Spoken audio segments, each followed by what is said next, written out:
नमस्कार, मी संजय आवटे. कारण राजकारण या विशेष कार्यक्रमात तुमचं पुन्हा एकदा स्वागत.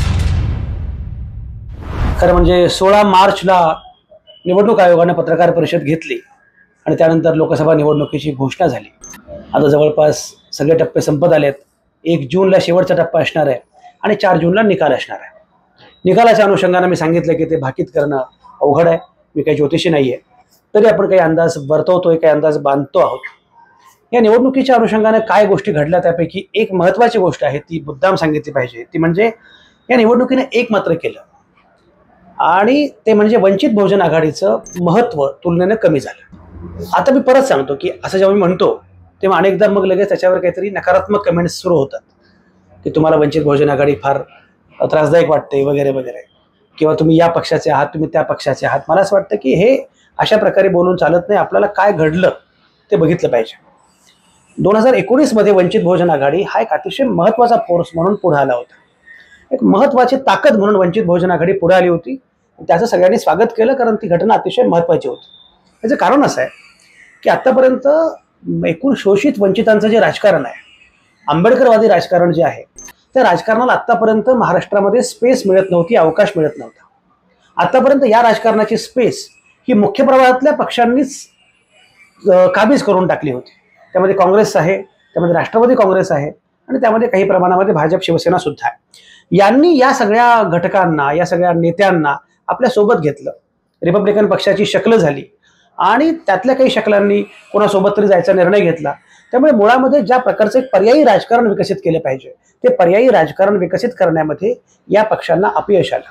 आणि त्यामुळे टिपिकल त्याच पद्धतीचं भांडवली, त्याच प्रकारचं प्रस्थापित राजकारण सुरू राहिलं.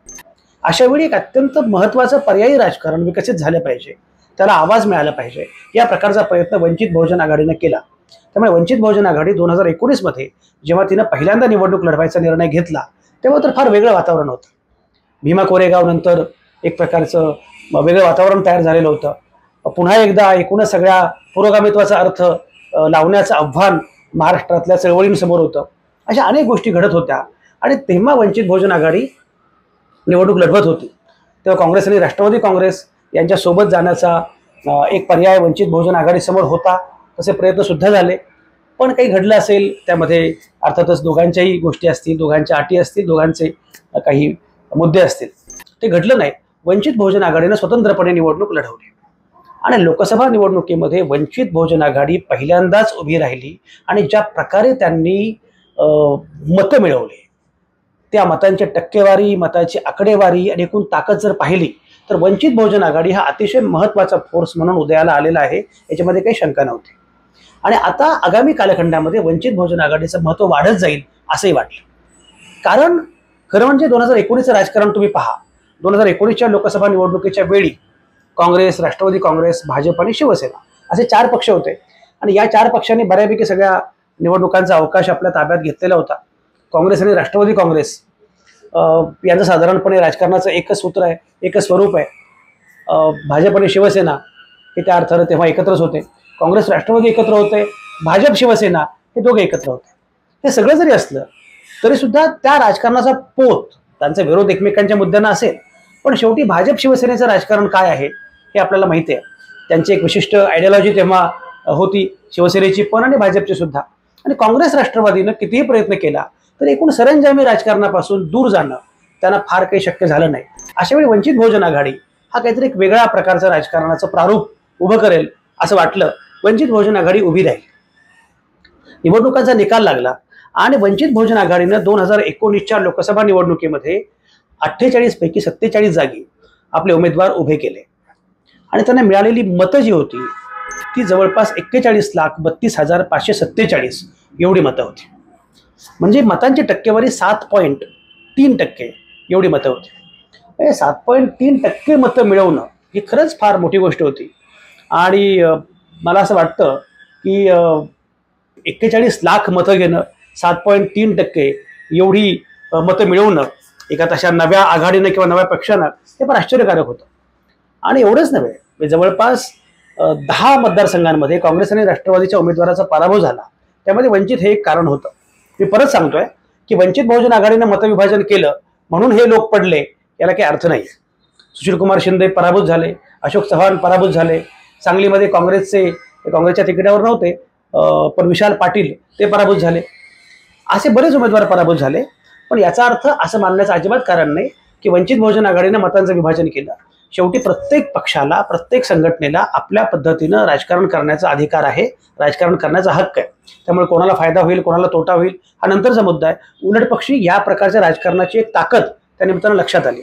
पण तरीसुद्धा हे मान्यच केलं पाहिजे की एकूण विचार करता, विश्लेषण करता काँग्रेस आणि राष्ट्रवादी काँग्रेसचे जवळपास 10 उमेदवार हे वंचित बहुजन आघाडीमुळे पराभूत झाले. पण एवढी ताकद वंचित बहुजन आघाडीची तेव्हा निश्चितपणे होती. आणखी एक महत्त्वाचा मुद्दा, वंचित सोबत तेव्हा MIM होता, त्यामुळे मुस्लिम अर्थातच सोबत होते. आता मुस्लिम सोबत नाहीत, हाही मुद्दा महत्त्वाचा. वंचित बहुजन आघाडीनं लोकसभा निवडणुकीमध्ये 2019च्या फार जोरकस यश मिळवलं, पण ते यश विधानसभा निवडणुकीमध्ये त्या प्रमाणात टिकलं नाही. लोकसभा निवडणुकीनंतर लगेचच 3 महिन्यांमध्ये म्हणजे ऑक्टोबरमध्ये विधानसभा निवडणूक झाली आणि विधानसभा निवडणुकीमध्ये वंचित बहुजन आघाडीच्या जागा आता मुद्दा नव्हताच, कारण जागा लोकसभा निवडणुकीत पण नाही मिळाल्या, विधानसभा निवडणुकीत पण नाही मिळाल्या, हा मुद्दा वेगळा. पण एकूण मतांची टक्केवारी आणि एकूण मतं याच्यामध्ये खूप मोठी घट झाली. लोकसभा निवडणुकीमध्ये 47 जागा वंचित बहुजन आघाडीनं लढवल्या होत्या. लोकसभा निवडणुकीमध्ये जवळपास 243 जागी वंचित बहुजन आघाडीनं उमेदवार दिले. 25 लाखाहून अधिक मतं विधानसभा निवडणुकीमध्ये त्यांना मिळाली, पण 41 लाखावरून 25 लाखांपर्यंत घसरण झाली. 7.3 मतांची आकडेवारी होती वंचित बहुजन आघाडीची साधारणपणे लोकसभा निवडणुकीमध्ये. विधानसभा निवडणुकीमध्ये ती 4.5% घसरली. त्यामुळे विधानसभा निवडणुकीमध्ये एकूणच थोडासा प्रभाव ओसरला, प्रभाव कमी झाला. आता तरीसुद्धा एक ताकद होतीच. 2024च्या लोकसभा निवडणुकीमध्ये वंचित बहुजन आघाडी पुन्हा एकदा रिंगणात उतरली आणि वंचित बहुजन आघाडी हा महत्त्वाचा प्लेयर असणार आहे अशी अपेक्षा होती. वंचित बहुजन आघाडीचे प्रमुख असणारे ॲडव्होकेट प्रकाश आंबेडकर यांनी सुरुवातीपासून जी भूमिका घेतली त्यामुळे एक नवं राजकारण आता ते विकसित करतायत अशी खात्री पटत होती. प्रत्यक्षात मात्र एकूणच वंचित बहुजन आघाडीची भूमिका फार संदिग्ध वाटली. म्हणजे यावेळी असं झालं की काँग्रेस, राष्ट्रवादी काँग्रेस आणि शिवसेना यांनी हा स्टँड घेतला सुरुवातीपासून की वंचित बहुजन आघाडीला आपल्यासोबत घ्यायचं आहे असं एकूण वाटत होतं. म्हणजे सुरुवातीला अगदी जेव्हा सुरुवात झाली तर आमची युती शिवसेनेसोबत आहे, आमची युती उद्धव ठाकरेंसोबत आहे अशी भूमिका प्रकाश आंबेडकर यांनी घेतली. त्यानंतर मात्र राष्ट्रवादी काँग्रेस, खुद्द शरद पवार, काँग्रेस, खुद्द राहुल गांधी, प्रियांका गांधी ही सगळी मंडळी ही वंचितनं आपल्यासोबत यावं यासाठी अनुकूल होती. आणि प्रकाश आंबेडकरांचं सुद्धा काँग्रेसविषयी, राष्ट्रवादी काँग्रेसविषयी एकूण चांगलं मत असावं असं दिसतं आहे. की काँग्रेसला आम्ही 7 जागांवर स्वतःहून पाठिंबा देऊ असं प्रकाश आंबेडकरांनी घोषित केलं.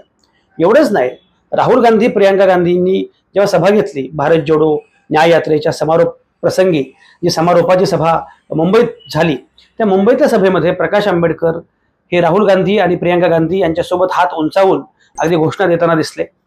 तुमच्या सोबत असू किंवा सोबत नसू, पण आपल्याला ज्या दिशेला जायचं आहे त्या दिशेने आपल्याला जायचंच आहे असं भाषण त्यावेळी प्रकाश आंबेडकरांनी केलं.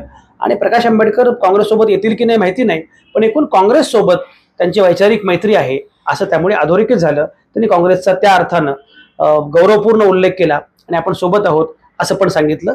आयडिओलॉजिकल अर्थांनी, जागांच्या अर्थांनी किंवा काय तो मुद्दा वेगळा होता. आणि त्याप्रमाणे काँग्रेसबद्दलचं चांगलं मत प्रकाश आंबेडकरांनी व्यक्त केलं. राष्ट्रवादी काँग्रेसबद्दल सुद्धा एकूण त्यांचं मत चांगलं असावं. शरद पवारांनी प्रयत्न केले की प्रकाश आंबेडकरांनी आपल्यासोबत यावं. प्रकाश आंबेडकरांची सुद्धा इच्छा होती असं सुरुवातीला वाटलं. आणि एवढंच नाही, नंतर बारामतीमध्ये लोकसभा निवडणुकीत सुप्रिया सुळेंना पाठिंबा देण्याचा जो निर्णय आहे वंचित बहुजन आघाडीचा, तो पण लक्षात घेतला तर राष्ट्रवादी काँग्रेस आणि शरद पवार यांच्याविषयी एकूण त्यांचं मत बरं असावं असं दिसतं आहे.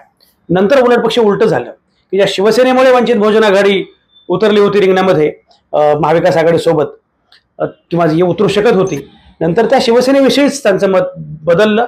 आणि प्रामुख्याने संजय राऊतांच्या संदर्भात प्रकाश आंबेडकरांची विधानं तेव्हा आपल्याला आठवत आहेत. त्यामुळे मुद्दा असा की नंतर मात्र वंचित बहुजन आघाडी बाहेर पडली म्हणण्यापेक्षा महाविकास आघाडीसोबत गेलीच नाही. त्यानंतर वंचित बहुजन आघाडीनं स्वतंत्रपणे ही निवडणूक लढवण्याचा निर्णय घेतला आणि ती निवडणूक त्यांनी स्वतंत्रपणे लढवली. पण यावेळी वंचित बहुजन आघाडीची ती ताकद दिसली नाही, जाणवली नाही. मला माहिती नाही 4 जूनला निकाल येईल, पण मला हे हमखास असं वाटतं की ज्या प्रकारे 41 लाख मतं जवळपास 2019च्या लोकसभा निवडणुकीत मिळाली होती, विधानसभा निवडणुकीमध्ये 25 लाख मतं मिळाली होती, त्या तुलनेमध्ये 2024च्या लोकसभा निवडणुकीमध्ये वंचित बहुजन आघाडीला कमी मतं मिळतील असं मला वाटतं. याचं कारण असं आहे की वंचित बहुजन आघाडीला आत्ता वंचित बहुजन आघाडीची एकूण ताकद, मुळामध्ये त्यांनी उमेदवार कमी उभे केले. वंचित बहुजन आघाडीनं यावेळी जे उमेदवार लढवले 38 जागी आपले उमेदवार उभे केले. आणि यावेळी ताकद कमी होण्याची 2-3 कारणं आहेत. महत्वाची कारणं काय? पहिलं कारण असं आहे, एक म्हणजे सुरुवातीपासून शेवटपर्यंत वंचित बहुजन आघाडीला नीट सूर सापडला नाही. मी महाविकास आघाडीसोबत जायचंय की नाही जायचं याबद्दलच त्यांचा खूप काळ गेला. महाविकास आघाडीला त्यांनी अटी घातल्या की या प्रकारचे उमेदवार उभे केले पाहिजेत वगैरे वगैरे. जालन्यामधून मनोज जरांगे यांना उभं केले पाहिजे, पुण्यामधून डॉक्टर अभिजित वैद्य यांना उमेदवारी दिली पाहिजे, अशा प्रकारच्या काही इच्छा, प्रस्ताव, अटी असं काही सुरू झालं. त्यानंतर मग जागा वाटपामध्ये जागा किती हा मुद्दा पुढे आला. अशा अनेक गोष्टी झाल्या. वंचित बहुजन आघाडीने हे पण सांगितलं की आता काँग्रेस त्या अर्थानं अभेद्य आहे, पण बाकी राष्ट्रवादी काँग्रेस फुटलेली आहे, शिवसेना फुटलेली आहे, त्यामुळे आता कोणीच त्या अर्थानं फार जागा मागण्याचं कारण नाही. आणि उलट पक्ष आमच्या जागा ज्या आहेत, आमची जी मतांची टक्केवारी आहे ती अधिक आहे, त्यामुळे त्यांनी जागा अधिक मागणं हे पण शक्य होतं. मग त्या अनुषंगाने काही गोष्टी झाल्या, त्याला खूप वेळ लागला. पण मुळामध्ये हे लक्षात आलं नाही की सुरुवातीपासून शेवटपर्यंत वंचित बहुजन आघाडीची भूमिका काय आहे हे लक्षात आलं नाही. हा पहिला मुद्दा आहे. दुसरा मुद्दा असा की ज्या प्रकारच्या याद्या जाहीर झाल्या उमेदवारांच्या, त्यात अनेकदा आश्चर्य वाटावं अशा खूप गोष्टी होत्या. म्हणजे ज्या पुण्यामधून डॉक्टर अभिजित वैद्य यांना उमेदवारी द्यावी अशी भूमिका प्रकाश आंबेडकरांची होती, त्याच प्रकाश आंबेडकरांनी पुण्यामधून वसंत मोरे यांना उमेदवारी का दिली हे कोणाला कळालं नाही. कालपर्यंत जे वसंत मोरे हे मनसेचे सैनिक होते आणि उमेदवारी मिळावी लोकसभेची यासाठी जे सर्वत्र हिंडत होते आणि उमेदवारी मागत होते, त्यांना वंचित बहुजन आघाडीनं उमेदवारी देण्यामागे कारण काय हे कोणाला कधीच कळालं नाही. हा दुसरा मुद्दा आहे. तिसरा मुद्दा, शिरूरमध्ये बांदलसारखे काही उमेदवार दिले गेले, नंतर ते मागे घेतले गेले. पण अशा प्रकारे उमेदवारी देताना नक्की निकष काय होते, कुठल्या आधारावर या लोकांना उमेदवारी मिळाली हे लक्षात आलं नाही. त्यामुळे तो एक मुद्दा होता. काही ठिकाणी पाठिंबा देण्याचा निर्णय घेतला गेला. राष्ट्रवादी काँग्रेसला किंवा सुप्रिया सुळेंना बारामतीमध्ये पाठिंबा दिला, पण वंचित बहुजन आघाडीच्या अनेकांना तेही आवडलं नाही की मुळामध्ये आपण ज्या प्रकारच्या राजकारणाला विरोध करतो आहोत त्या राजकारणाला आपण का पाठिंबा द्यायचा. एकतर आपण महाविकास आघाडीमध्ये गेलं पाहिजे, आपण राष्ट्रवादी काँग्रेससोबत गेलं पाहिजे, आणि त्यांच्या राजकारणाला विरोध करायचा असेल तर मग शरद पवारांना, त्यांच्या कन्येला, सुप्रिया सुळेंना सुद्धा थेटपणे विरोध केला पाहिजे. त्यांना पाठिंबा द्यायची गरज काय, असा पण मुद्दा पुढे आला. त्यापेक्षा आणखी एक मुद्दा पुढे असा आला की वंचित बहुजन आघाडीमुळे फायदा भाजपला होतोय आणि काँग्रेस हा आपला शत्रू आहेच. काँग्रेसचं राजकारण हे काही फार बरोबर राजकारण आहे असं नाही. काँग्रेसच्या राजकारणामध्ये सरंजामी राजकारणाचा एकूण त्यांचं ते प्रारूप आहे हे खरंच आहे. काँग्रेसचं राजकारण भांडवली आहे हे खरंच आहे. पर्यायी राजकारण आपण उभं केलं पाहिजे हे खरं आहे. पण आत्ता आपल्याला जर भाजपला पराभूत करायचं असेल तर आपल्या उमेदवारीचा फायदा हा भाजपलाच होतो आणि काँग्रेसला उलटपक्षी फटका बसतो, राष्ट्रवादी काँग्रेसचा फटका बसतो. आता निवडणुकीची अशी वेळ आहे की अशा वेळी आपल्याला काही करून भाजपच्या विरोधामध्ये उभं राहायला पाहिजे अशी पण भूमिका अनेक कार्यकर्त्यांनी घेतली. आणि आपला फायदा, कारण शेवटी असं आहे की जो पारंपरिक मतदार आहे तो पारंपरिक मतदार वंचित बहुजन आघाडीचा हा वंचितला मत देईल किंवा वंचित नसेल तर तो महाविकास आघाडीला मत देईल, तो काँग्रेसला मत देईल, राष्ट्रवादी काँग्रेसला मत देईल, किंवा आता अगदी शिवसेना उद्धव बाळासाहेब ठाकरे यांना पण मत देईल, पण तो भाजपला मत देणार नाही.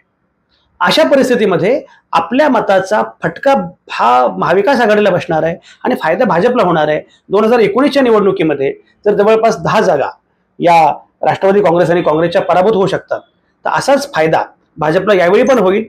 त्यामुळे आपण यावेळी अशा प्रकारचा निर्णय घेतला पाहिजे की मतांचं विभाजन होता कामा नये. मी सोलापूरमध्ये राहुल गायकवाड यांच्यासारखा उमेदवार जर उमेदवारी मिळाल्यानंतर ती उमेदवारी नाकारली एवढ्यासाठीच की माझा फायदा भाजपला होईल आणि मला हे करायचं नाही, असं सगळीकडे सुरू झालं. आणखी एक महत्वाचा मुद्दा जो पुढे आला अगदी अकोल्यामध्ये, जिथे खुद ॲडव्होकेट प्रकाश आंबेडकर उभे होते, तिथे मुद्दा असा पुढे आला की आपल्याला जर भाजपला पराभूत करायचं असेल तर आपल्याला काँग्रेस सोबत जावं लागेल. त्यामुळे मी तिथं पाहिलं की वंचित बहुजन आघाडीचे अनेक मतदार हे काँग्रेसचा प्रचार करत होते. खरं म्हणजे ते वंचित बहुजन आघाडीचे कार्यकर्ते होते, मतदार होते, पण त्यांना असं वाटलं की इथे निवडून येण्याची शक्यता काँग्रेसची आहे तर आपण काँग्रेसला बळ दिलं पाहिजे. आणि मग हे एवढं वाढत गेलं की आपला पारंपरिक मतदार, आपला सगळा अनुयायी वर्ग बऱ्यापैकी मोठ्या प्रमाणामध्ये हा काँग्रेसकडे जातोय की काय, किंवा हा उद्धव ठाकरेंच्या शिवसेनेकडे आकृष्ट होतोय की काय, अशी शंका आल्यामुळे प्रकाश आंबेडकरांनी अकोल्याची लोकसभा निवडणूक झाल्यानंतर पत्रकार परिषद घेतली आणि त्या पत्रकार परिषदेमध्ये त्यांनी जाहीरपणे एक विधान केलं. ते विधान फार महत्वाचं आहे. जसं म्हणाले की काळजी करू नका, लोकसभा निवडणुकीनंतर विधानसभेला आपण कदाचित काँग्रेस सोबत जाऊ शकतो, त्यामुळे नाराज होऊ नका, पण आत्ता वंचित बहुजन आघाडीला मत द्या. याचा अर्थ आपला मतदार हा काँग्रेसकडे जाऊ इच्छितो हा संकेत त्यांना मिळाला असावा. त्यामुळे हा पण एक मुद्दा आहे. एक मुद्दा अकोल्यामध्ये मी असा ऐकला, मी अकोल्यामध्ये जेव्हा लोकांशी बोलत होतो तेव्हा एक प्रचार अशा प्रकारे केला गेला की तुम्हाला कोण पाहिजे, तुम्हाला कोण पाहिजे, म्हणजे तुम्हाला मुळामध्ये संविधान वाचवायचं आहे का, आणि संविधान वाचवायचं असेल तर मग तुम्हाला भाजपला पराभूत केलं पाहिजे, आणि भाजपला पराभूत करायचं असेल तर आपल्याला वेगळ्या दिशेला जावं लागेल. म्हणजे तुम्हाला बाळासाहेबांसोबत जायचं आहे की तुम्हाला डॉक्टर बाबासाहेबांसोबत जायचं आहे, अशा प्रकारचा सुद्धा मुद्दा मांडला गेला. कारण बाबासाहेबांसोबत जायचं या अर्थाने की बाबासाहेबांसोबत गेल्याशिवाय संविधान वाचणार नाही, आणि संविधान वाचवायचं असेल तर आपल्याला आता भाजपला कुठलाही फायदा होऊ देता कामा नये, अशा प्रकारची पण एक भूमिका मांडली गेली. त्यामुळे एकूणच जो पारंपरिक मतदार अनुयायी प्रकाश आंबेडकरांचे होते, वंचित बहुजन आघाडीचे होते, ते बऱ्यापैकी वंचित बहुजन आघाडीपासून किंवा प्रकाश आंबेडकरांपासून दुरावले असे एकूण चित्र पाहायला मिळालं, आणि ते महाविकास आघाडीसोबत गेले.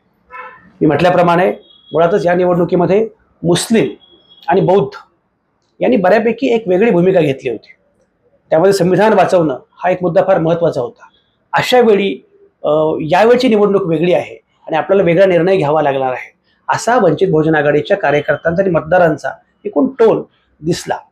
आणि म्हणून मला असं वाटतं की या निवडणुकीमध्ये कोण निवडून येईल, कोणाला किती मतं मिळतील माहिती नाही, पण वंचित बहुजन आघाडीची मतांची टक्केवारी लक्षणीयरित्या कमी होणार आहे. वंचित बहुजन आघाडीला 2019 मध्ये एकही जागा मिळाली नव्हती. खुद्द ॲडव्होकेट प्रकाश आंबेडकर सोलापूरमधून पराभूत झाले, अकोल्यामधून पराभूत झाले. याही निवडणुकीमध्ये वंचित बहुजन आघाडीला जागा मिळेल असं दिसत नाही.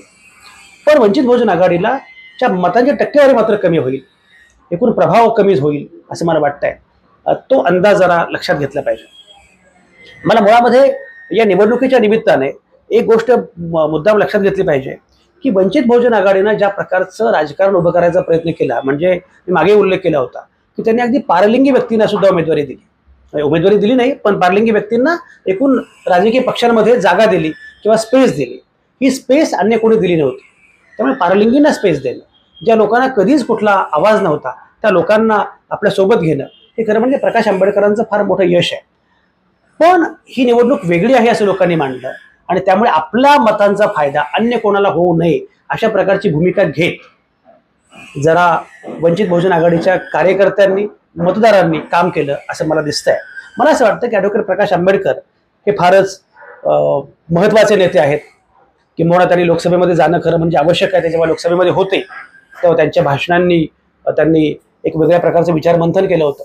त्यामुळे त्यांनी आत्ता या सगळ्या बदलाचा विचार करता नव्या संदर्भामध्ये आपल्या राजकारणाची फेरमांडणी केली पाहिजे, वंचित बहुजन आघाडीची फेरमांडणी केली पाहिजे. आपले शत्रू कोण, आपले मित्र कोण, आपल्या आत्ताच्या गरजा काय, आणि आता आपण काय केलं पाहिजे हे लक्षात घेत काही समीकरणं आपल्याला बदलावी लागतील, हे लक्षात घ्यावं लागेल. शेवटी आपला विरोध कोणालाही असला तरी सुद्धा एक किमान समान कार्यक्रम आखावा लागतो, आणि किमान समान कार्यक्रम आखण्यासाठी काही लोकांसोबत, काही पक्षांसोबत, काही समविचारींसोबत आघाडी पण करावी लागते, सोबत पण करावी लागते, आणि आपल्याला नक्की काय करायचं आहे याचं नेमकेपण पण असावं लागतं. मला असं वाटतं की ॲडव्होकेट प्रकाश आंबेडकरांना आगामी काळात त्यांच्या राजकारणाची फेरमांडणी करावी लागणार आहे, हे नक्की. तुम्हाला काय वाटतं ते अगदी मनापासून लिहा. मी म्हटल्याप्रमाणे विरोधामध्ये बाजूनं असा मुद्दा नाहीये, हे अत्यंत सम्यक स्वरूपाचं विश्लेषण आहे. हा विचार सगळ्यांनीच करायला पाहिजे असं मला वाटतं. तुम्हाला जे वाटतं ते कमेंटमध्ये लिहा. बाकी बोलत राहू, भेटत राहू.